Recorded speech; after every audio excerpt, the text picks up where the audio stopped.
Hello everyone, I'm Mimi and I'm going to be showing you how to sew.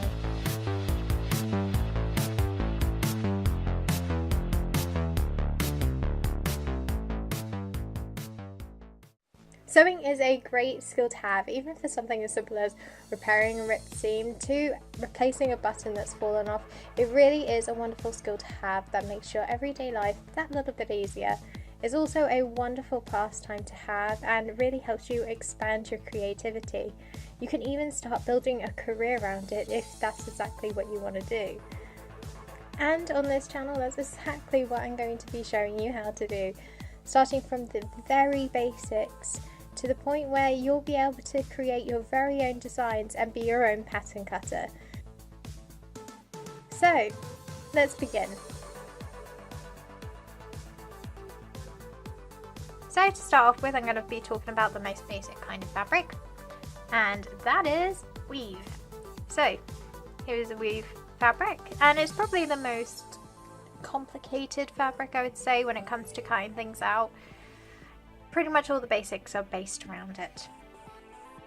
So weave is a fabric where threads are taken from left to right and up and down, and they're intertwined in and out between the threads to create a weave. It probably sounds more complicated than it is. Weave is one of the oldest ways of creating fabric that we have.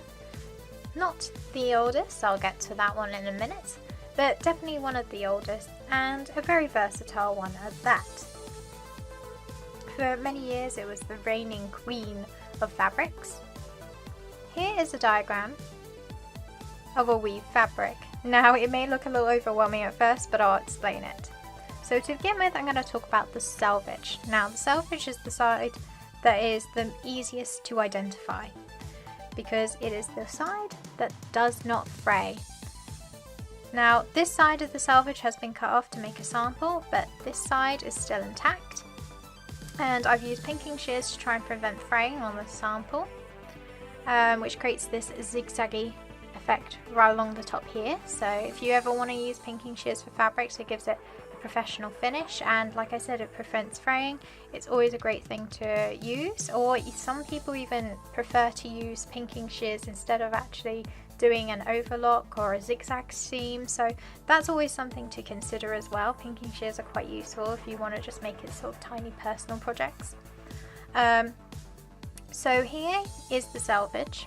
Now along the selvage you will find either a line or teeny tiny little factory holes, like here, just along the top. And the factory holes are very useful because that will be able to help you identify which side is the right and the wrong side. Sometimes prints or types of fabrics are quite difficult to identify which is the right and wrong side, so the selvage is usually the only way that we can identify it. Now this side is my right side and this side's my wrong side. As you can see that the pattern is slightly duller on this side, and along the selvage, along those teeny tiny little factory holes, if you feel across it, you'll feel it's slightly raised on one side. Now whichever side is the side with the raise will be your right side of the fabric. The flat side will be the wrong side of your fabric. So that will be the same along all fabrics, unless it is a weave that really it doesn't matter which way is left and right. So, or right and wrong I should say.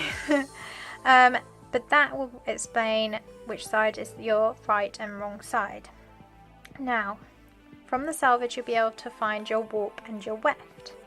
Now your warp or your grain line, which is the same direction, will always go along the same direction as your selvage. So if you follow along that line, you will find that the warp and the grain line go against that. So that will be the same side like so. And the weft goes in the opposite direction. So the weft goes left and right. Now that's a good way to remember which way goes where, is that weft goes left and right, whereas the warp goes up and down.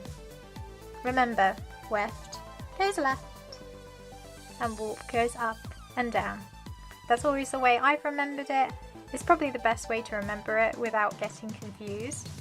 Now the bias goes in between the weft and the warp, so that will go diagonally between the weft and the warp. Now the bias is useful when creating cowl necklines and sheer dresses to give it a little bit more stretch into the fabric, which is both a positive and a negative side of having a woven fabric, is the fact that it does not stretch left to right and up and down, doesn't move, but along the bias you'll find that it has a little bit of give. You can create a little bit more movement in your garments. So that's everything that you need to know about weave.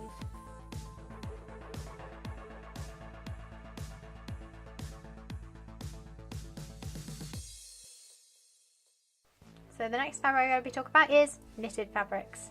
Now this fabric's probably been used as much, if not more, than woven fabrics. And this is probably what comes to mind when you think of knitting. You think knitting, you think big baggy knits like this. It's a knit 1 purl 1 knit that I've been working on. That's just sort of like a sample. And yeah, this is what you think. Now this is a horizontal knit. Now a vertical knit is a fishnet knit, and fishnets had gone out of style for a long time, but it seems that everywhere's having it now. I'll probably just fit in a little picture just around here somewhere.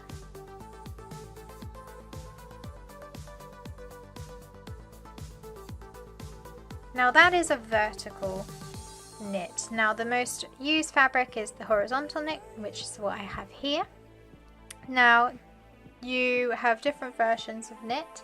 This one's a knit 1 purl 1, and it's a very thick knit. It's a traditional knit made out of wool. But actually the most common kind of knitted fabrics we have now are actually this fabric right here, and that is jersey fabric. Now I know that this fabric has a lace print design over the top of it,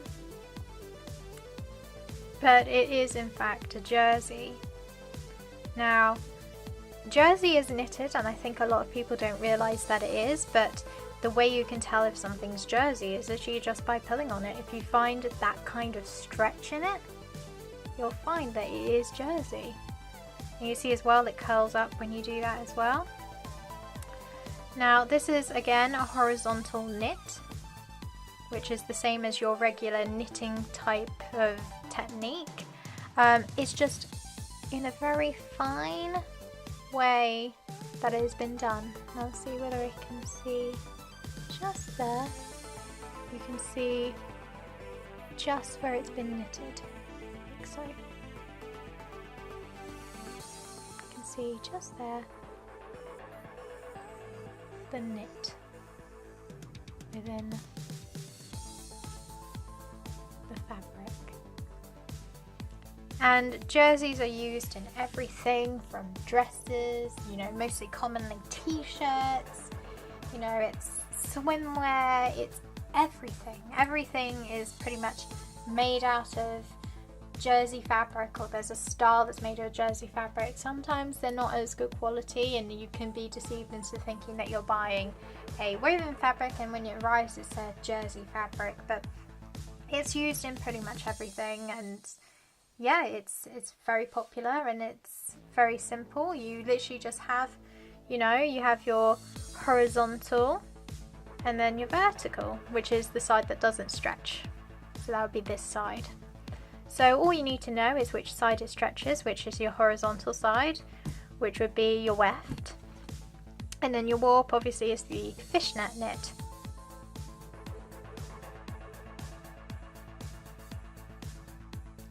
Next one I'm going to be talking about is lace. Lace is a decorative fabric. It's not really a weave, but you would treat it like it were a weave, but because of its holy nature you will find that it has a little bit more give than your average weave. It's really just there to as a design style. It's a feature, and yeah, it's really pretty. It's quite easy to use. Still, you go by the pattern, which is horizontal and vertical, and then go in between there if you want to add a little bit more stretch. But like I said, it's a very decorative piece, and you can get some loose knits that give the impression as if it were lace, but they're not lace. Or you sometimes get embroidery that looks like lace, but it's actually not lace at all. So you know, you do have lace styles, but real lace does have give, like this one. And then obviously in the tightly woven bits, no give whatsoever. You know, you find that it's really tough. It's only with horizontal that it moves, so you treat it the same way that you would a woven fabric, but again, it's a decorative piece. It's still sort of in fashion, but it's slowly going out of it. We did go through a few years a while ago where it was very, very popular, whereas now it's sort of more towards sort of the tough girl meets feminine girl. So this is sort of more traditionally, like, you know, special occasions or weddings and stuff like that, that is still kind of used in garments.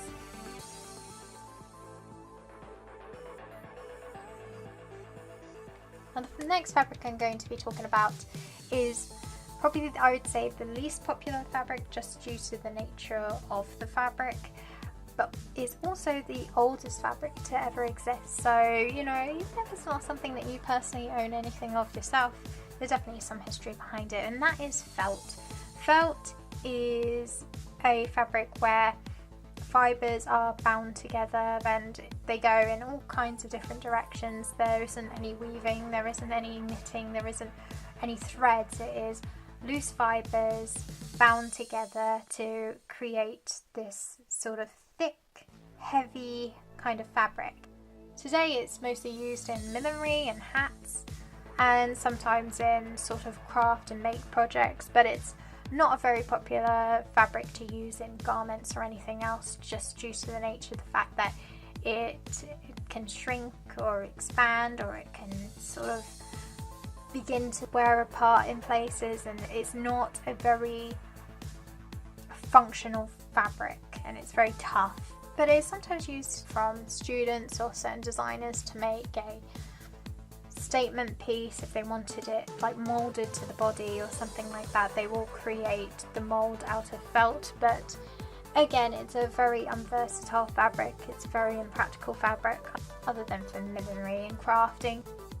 So now you know everything about fabrics. Next lesson, I'm going to be showing you some practical stuff where I'll be showing you how to create a seam. So hope you really enjoyed this. I really enjoyed making this, and if you like what I do here, please subscribe. There's a lot more to come. These are just the very beginning basics. Like I said, I'll be going towards how to create your own garment, and yeah, that's it from me. Hope to see you again, and adieu for now. Bye everyone.